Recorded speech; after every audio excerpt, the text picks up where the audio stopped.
मित्रों, हरिकुंज ज्योतिष सेवा केंद्र में आप सब लोगों का फिर से स्वागत है। हम इसके पहले जो कुंडली बनाए हुए थे उसका अच्छा व्यूइंग गया है और लेकिन थोड़ा सा सब्सक्राइब कम हुआ है। आप सभी मित्रों से अनुरोध करते हैं कि आप सब लोग व्यू के साथ साथ सब्सक्राइब भी करें, जिससे हमारा मनोबल बढ़े और हम आप सब लोगों के लिए अच्छा से अच्छा वीडियो बना सकें और भी ज्यादा से ज्यादा कुंडली का अवलोकन कर सकें। यही हम आप लोगों से एक प्रकार से रिक्वेस्ट है।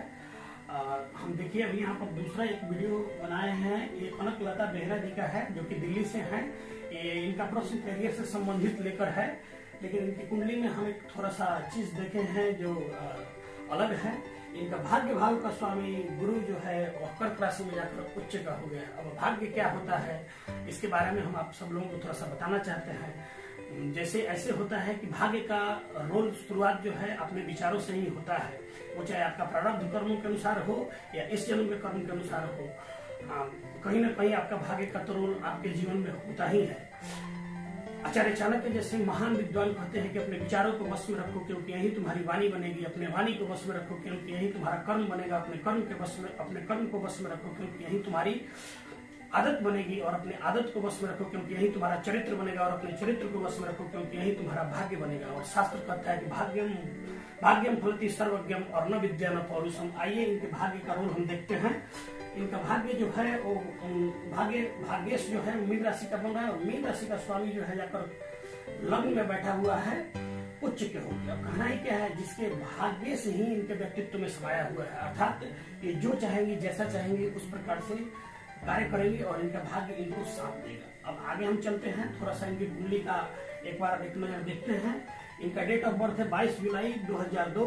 टाइम है आपका 5:58 सुबह में हुआ है और इनका बर्थ प्लेस जो है वो दिल्ली में है। इनका जन्म जो है शुक्ल पक्ष में हुआ है त्रयोदशी तिथि में और मूला नक्षत्र के तीसरे चरण में जन्म हुआ है। यह मूला नक्षत्र केतु का नक्षत्र है। इनका वर्ण क्षत्रिय है, योनि स्वान है, गण राक्षस है, योग इंद्र है। वर्तमान में इनकी कुंडली में शुक्र के महादशा में शनि का अंतर चल रहा है। इनकी कुंडली में शुक्र का महादशा जो है वो आपका 2006 से स्टार्ट हुआ है और जाकर ये 2026 में खत्म हुआ। वर्तमान में शुक्र के महादशा में शनि का अंतर्दशा चल रहा है। यह बहुत इनके लिए बेहतरीन टाइम है। शुक्र और शनि का अन्योन्याश्रय संबंध होता है। दोनों एक दूसरे से काफी घनिष्ठ मित्र हैं और एक दूसरे का काफी अच्छा सपोर्ट करते हैं। इनके कुंडली में शुक्र जो है वो स्वयं ही विराजमान है सूर्य के घर में सिंह राशि में धन भाव में बैठे हुए हैं, तो यहाँ पर इनको हर प्रकार की सुख सुविधा देने में ये सक्षम है।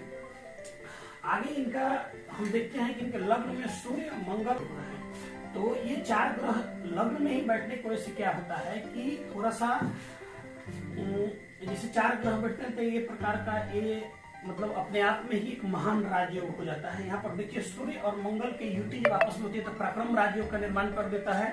फिर उसके बाद में सूर्य और बुध की युति होती है तो बुधा आदित्य राजयोग का निर्माण हो जाता है। मंगल और गुरु की युति होती है पारिजात राजयोग का निर्माण हो जाता है। कहना ही क्या है, इनकी कुंडली में 3 या 3 से अधिक राजयोग जो है लग्न में ही लगे हुए हैं। लेकिन एक सबसे जो समस्या की बात है कि सूर्य के समीप जो है मंगल बुध और गुरु आने की वजह से इनके यह तीनों ग्रह अस्त हो गए हैं। इनके कुंडली में मंगल बुध और गुरु तीनों अस्त हो गए हैं, तो इनके लिए थोड़ा सा हमारा सलाह है कि गुरु को मजबूत करें। अगर ये अपने जीवन में गुरु को मजबूत करती हैं तो इनका भाग्य का काफी सपोर्ट मिलेगा। हालांकि इनका कर्क लग्न की पत्रिका है और धनु राशि है, तो और धनु राशि है मूला नक्षत्र के तृतीय चरण में जन्म हुआ है। तो कर्क लग्न और धनु राशि, यहाँ पर अग्नि तत्वीय राशि और जल तत्वीय लग्न, तो आपको एक प्रकार से कह सकते हैं कि थोड़ा सा जल और अग्नि का संबंध आपस में उतना बढ़िया नहीं होता है, लेकिन उससे भी कोई दिक्कत नहीं है। मेरा मानना यह है कि अगर ये गुरु का बढ़िया से पूजा करें, अपने गुरुदेव को अगर प्रसन्न कर दें, इनके कुंडली में अगर गुरु प्रसन्न हो जाए तो ये सब कुछ प्राप्त कर सकते हैं। इनके कुंडली में सब कुछ दिया हुआ है। फिर भी हम आगे की तरफ थोड़ा सा चलते हैं। यहाँ पर देखिए इनका पराक्रम भाव खाली है।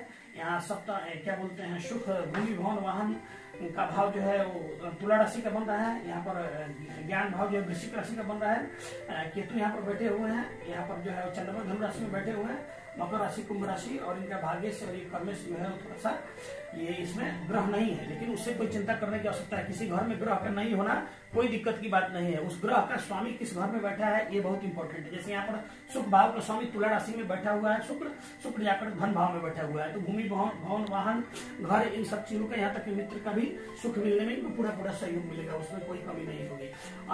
पंचम भाव में जो ज्ञान के भाव है यहाँ पर केतु बैठे हुए हैं, तो केतु जब पंचम भाव में बैठते हैं तो ये इनको एक प्रकार से आप विद्या, संतान और प्रेम का भाव भी कह सकते हैं। तो यहाँ पर इनको एक प्रकार से केतु जो है एकाएक ज्ञान, ऐसा ज्ञान प्रकट करते हैं जो इनके अंदर ही छिपा रहता है, वो एकाएक बाहर आ जाता है। केतु जो है आंतरिक ज्ञान को बाहर लाने में मदद करते हैं, तो यहाँ पर ये भी है। फिर आगे हम चलते हैं, धनु राशि में चंद्रमा है और फिर आगे की तरफ में यहाँ देखिए शुक्र के घर में जो है यहाँ पर अपना शनि और राहु बैठे हुए हैं। तो शुक्र के घर में शनि और राहु बैठे हुए हैं और राहु जो है जहां पर बैठते हैं उसके हिसाब से अपना स्वरूप बदल लेते हैं। तो देखिए यहाँ पर जो है शुक्र के घर में बैठे हैं तो राहु जो है वो शुक्रवत फल दे रहा है, धन भाव में बैठकर महाधनी राजयोग का निर्माण कर दिया है। तो यहाँ पर एक और राजयोग देखने को मिल रहा है, तो यह भी इनके लिए बेहतर है। तो इनका थोड़ा सा एक बात और है, ये कैरियर को लेकर मूल रूप से इनका प्रश्न था कैरियर को लेकर, तो कैरियर का लेकर प्रश्न था। कैरियर का इनका भाव दशम भाव हम देख सकते हैं, ये मेष राशि का है। मेष राशि का स्वामी मंगल होते हैं और मंगल इनके जो है वह कर्क लग्न में बैठे हुए हैं नीच के होके, ठीक है। लेकिन यहाँ पर गुरु के बैठने की वजह से इनका यहाँ एक नीचभंग राजयोग का भी निर्माण हो गया है, तो ये भी थोड़ा सा संघर्ष के बाद इनको सफलता देंगे। अब इनका कैरियर का मूल प्रश्न, किस फील्ड में जाए और अपने कैरियर को कैसे ऊंचाई दे, इनका प्रश्न था। देखिए आपका मंगल से प्रभावित आपका जो है वो कर्म भाव बन रहा है, तो आपके लिए मेरा बेहतर सलाह है कि आप इंजीनियरिंग वगैरह फील्ड में जाइए। शुक्र का महादशा चल रहा है, तो यहाँ तक मैं आपको सलाह देता हूँ कि अगर आप अगर ब्रांच लेना चाहते हैं तो CSIT ब्रांच लीजिए, आपके लिए ज्यादा अच्छा रहेगा। CS and computer science, IT and information technology का अगर ब्रांच आप लेती हैं तो बेहतर पड़ेगी। आप अभी फिलहाल इंजीनियरिंग कीजिए, उसके बाद में आप देखिए जैसे आपका 2000 अभी अगर मान लीजिए 2021 में अगर आप एडमिशन लेती हैं, पढ़ाई वगैरह करती हैं, 2026 आते आते आपकी इंजीनियरिंग कंप्लीट होगा, एक साल आगे पीछे रहेगा। फिर उसके बाद में आपकी कुंडली में सूर्य का महादशा शुरू हो जाएगा। सूर्य का महादशा जब शुरू होगा तो सूर्य आपके लग्न में है और आप कह सकती हैं कि सूर्य लग्न में है ना, सूर्य कुंडली में जो है वो लग्न में रहने पर अपना एक अलग प्रभाव देते हैं और अग्नि तत्व राशि है। तो उस समय आपको मन करे तो सरकारी नौकरी करें, आपके लिए ये भी ऑप्शन है, उसकी भी तैयारी आप कर सकते हैं। अगर होता है तो उसको करें, अगर नहीं होता है तो देखिए आपका अष्टम भाव का स्वामी ये शनि का है और शनि जाकर यहाँ पर बैठे हैं ये एकादश भाव में। शनि और राहु दोनों बैठे हुए एकादश भाव में, लेकिन चलित चक्र में यह शनि और राहु दोनों जो है आपका द्वादश भाव का फल दे रहे हैं, यानी विदेश भाव का फल दे रहे हैं। तो आपका कैरियर हो सकता है कि विदेश में भी जाकर सेटलमेंट के योग है। तो आप इंजीनियरिंग करिएगा तो यहाँ से आपका दोनों रास्ता खुलेगा। आप चाहे तो गवर्नमेंट सेक्टर की तरफ भी आप ट्राई कर सकती हैं, साथ में आप जॉब करते रहिए। अगर हुआ गवर्नमेंट जॉब तो अच्छा, अगर नहीं हुआ तो आप विदेश की तरफ भी अपना रोक करके यहाँ से भी आपका धन वगैरह अर्जन करने की अच्छी संभावनाएं बन रही है। फिर आगे चल एक तरफ हम आपको नवांश कुंडली पर थोड़ा सा एक नजर दौड़ा लेते हैं। तो नवांश कुंडली पर देखिएगा शनि शुक्र दोनों जो है लग्न में बैठे हुए हैं, यहाँ पर भी आपको सपोर्ट कर रहे हैं। वहीं चलित चक्र में भी आपका शनि और शुक्र द्वादश भाव में बैठे हुए हैं, तो यह भी स्थिति बढ़िया है।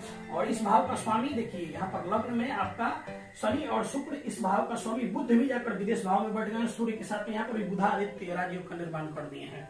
फिर उसके बाद में मंगल आपके जो है बैठे हुए हैं तुला राशि में। चंद्रमा जो है आपके कैरियर में मिथुन राशि में बैठे हुए हैं और इस भाव का स्वामी भी बुध जो है यहीं पर बैठे हुए। तो हम कुल मिला के आपकी कुंडली में जो प्रबल संभावनाएं बन रही है वो विदेश से जाकर धन और उसके बाद में आपकी कुंडली में सूर्य का महादशा शुरू हो जाएगा। सूर्य का महादशा जब शुरू होगा तो सूर्य आपके लग्न में है और आप कह सकती हैं कि सूर्य लग्न में है ना, सूर्य कुंडली में जो है वो लग्न में रहने पर अपना एक अलग प्रभाव देते हैं और अग्नि तत्व राशि है। तो उस समय आपको मन करे तो सरकारी नौकरी करें, आपके लिए भी ऑप्शन है, उसकी भी तैयारी आप कर सकते हैं। अगर होता है तो उसको करें, अगर नहीं होता है तो देखिए आपका अष्टम भाव का स्वामी ये शनि का है और शनि जाकर यहाँ पर बैठे हैं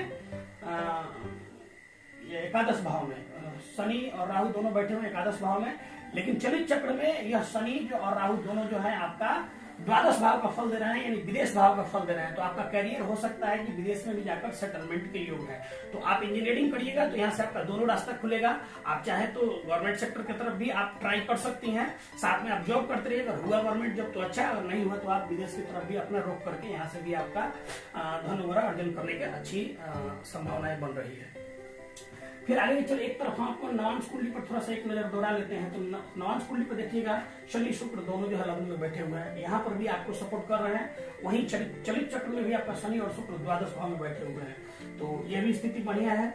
और इस भाव का स्वामी देखिए यहाँ पर लग्न में आपका शनि और शुक्र, इस भाव का स्वामी बुध भी जाकर विदेश भाव में बैठ गए हैं सूर्य के साथ। यहाँ पर भी बुधा आदित्य राजयोग का निर्माण कर दिए हैं। फिर उसके बाद में मंगल आपके जो है बैठे हुए हैं तुला राशि में। चंद्रमा जो है आपके करियर में मिथुन राशि में बैठे हुए हैं, और इस भाव का स्वामी भी बुध जो है यहीं पर बैठे हुए। तो हम कुल मिला के आपकी कुंडली में जो प्रबल संभावनाएं बन रही है वो विदेश से जाकर धन अर्जन करने की बन रही है।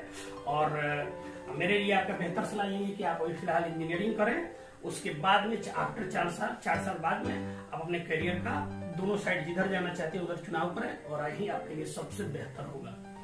और आप कोई रत्न वगैरह धारण करना चाहते हैं तो मेरे सलाह से तो अभी कोई रत्न नहीं करना चाहिए, क्योंकि अभी शुक्र का महादशा आप कुंडली में चल रहा है और शुक्र जो है धन भाव में बैठे हुए हैं, तो रत्न वगैरह का भी हम आपके लिए सलाह नहीं देंगे। लेकिन हाँ ये जरूर दें, गुरु का पूजा अवश्य कीजिए, गुरुवार के दिन व्रत धारण कीजिए, गुरुवार के दिन पीला वस्त्र धारण कीजिए, भगवान विष्णु का पूजा कीजिए, किला वगैरह में या पीपल वगैरह में जल दीजिए, ओम ब्रह्म बृहस्पति नमः मंत्र का जाप पढ़िए ज्यादा से ज्यादा, ये आपके लिए बहुत ही बेहतर होगा। धन्यवाद मित्रों। अगर आप भी हमसे कोई भी दूसरा कुंडली दिखाना चाहते हैं या आपके मन में भी कोई प्रश्न है तो आप हमसे पूछ सकते हैं।